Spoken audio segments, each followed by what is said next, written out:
Mongols had an army that looked on paper like a bunch of shepherds on horses, and in practice it broke apart the knightly elite of Europe within a matter of months. Genghis Khan did something that sounds simple but shattered the entire order of his time. He significantly reduced the role of lineage as the basis for command and replaced it with one condition if you want to lead 10 men. Prove it in battle, not show your bloodline. The army was split into units of 10, 100, 1,000, and 10,000 called a tumen, and every commander answered with his own life for the discipline of his unit, because when one soldier fled the battlefield, the entire group of 10 was executed. Not just the coward, and the fear of letting your neighbor down worked better than any propaganda ever could. This law was part of a code called the yasa, and under it a Mongol could rise from a simple herder to commander of 10,000 men purely through ability, while in Europe that same path was physically impossible, because a title passed through blood, never through results.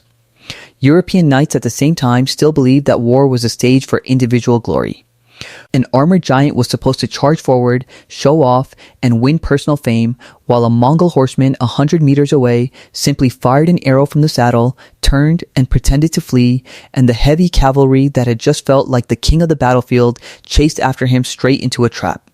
This classic Mongol trick, the fake retreat, worked so often that it is almost strange European armies kept falling for it, but knightly honor never left room for the question of why the enemy suddenly looked so afraid. By the way, the Mongols had been perfecting this tactic for years before they ever reached European borders, sharpening it against far stronger opponents like the Jin Empire in China, where they had to learn siege warfare almost from scratch, because a steppe rider cannot take a stone wall with a spear.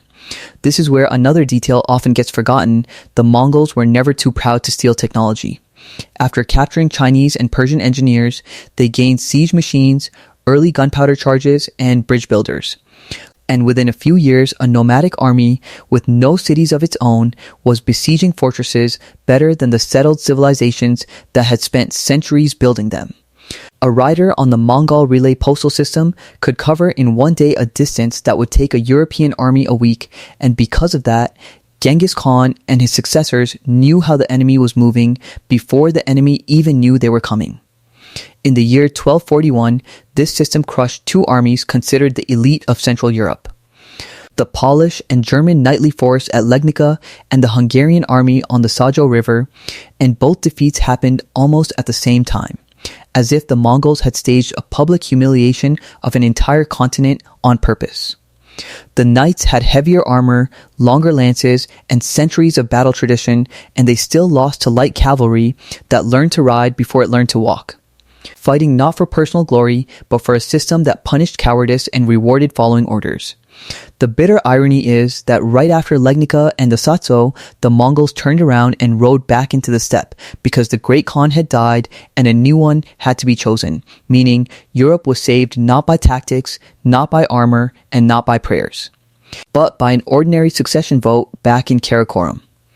Europe spent a long time afterward calling Mongol tactics dishonest, though the more honest admission would be that what actually lost was not tactics, but an entire system of management, one built on bloodline instead of ability.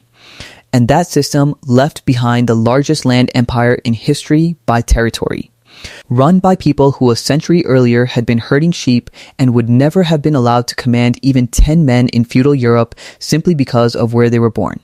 European kings believed that empires were built by blood and titles. The Mongols proved they are built by discipline, information, and people who end up exactly where they belong. And that is why a few generations of nomads managed to redraw the map of the world faster than most kingdoms could even change one ruler.